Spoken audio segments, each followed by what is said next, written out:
Last Thursday on Shiva Asar Tammuz of all days, I found out that an application had been submitted in Sweden to hold a public protest, some kind of demonstration, which would involve the potential burning, God forbid, of a Torah and a Christian Bible. This was also following a recent Quran burning also in Sweden, where this is totally free and acceptable, it's legal, right to free speech. And the local community, including both Jews and non-Jews, as well as Israeli government, is doing what they can to stop it, to try to intervene. And it seems like they did intervene once in January, but I'm just feeling really desperate and very concerned because the Quran was also recently burned there.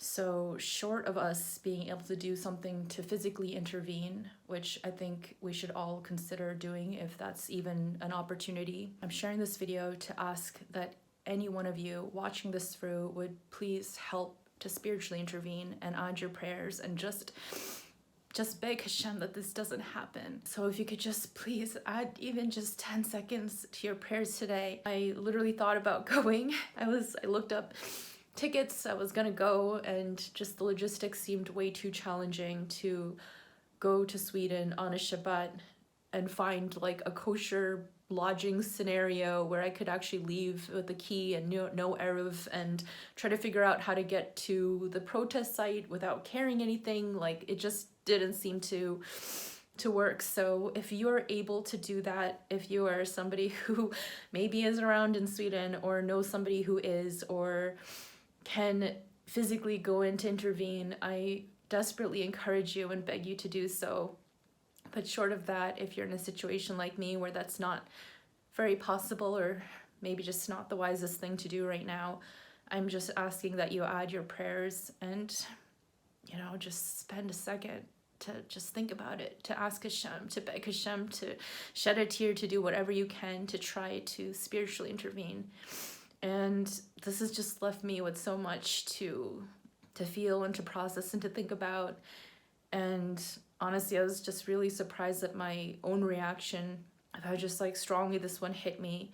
I don't share much, if anything, really about my professional work here, but the very subject matter, the nature of my work is around fighting anti-Semitism. So I see crazy stuff all the time. I see deaths and pictures of victims and all sorts of terrible human behavior as a regular course of my work. And part of me is a little bit numb to it sometimes because I have to just get through the day, but this one just hit in such a deeper way.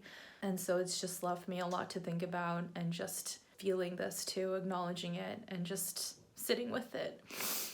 And that's it. That's all I had to say. I don't know what else I can say, but if this just adds like one more person to pray with me, then it's worth it. So I'm just asking anybody who can just feel something for the situation to please just help me, help us, help the situation. I don't mean me, just anyway. Thanks for listening. And if you watch this through and this resonates with you at all, or if you can think of anybody who just regularly prays or would be willing to pray for the situation, I really appreciate it. And I'm just very distraught over the situation and wanted to reach out and ask for your help. So thank you all for your support on this matter and just your ongoing support. And I'll see you guys later. Shalom Aleichem.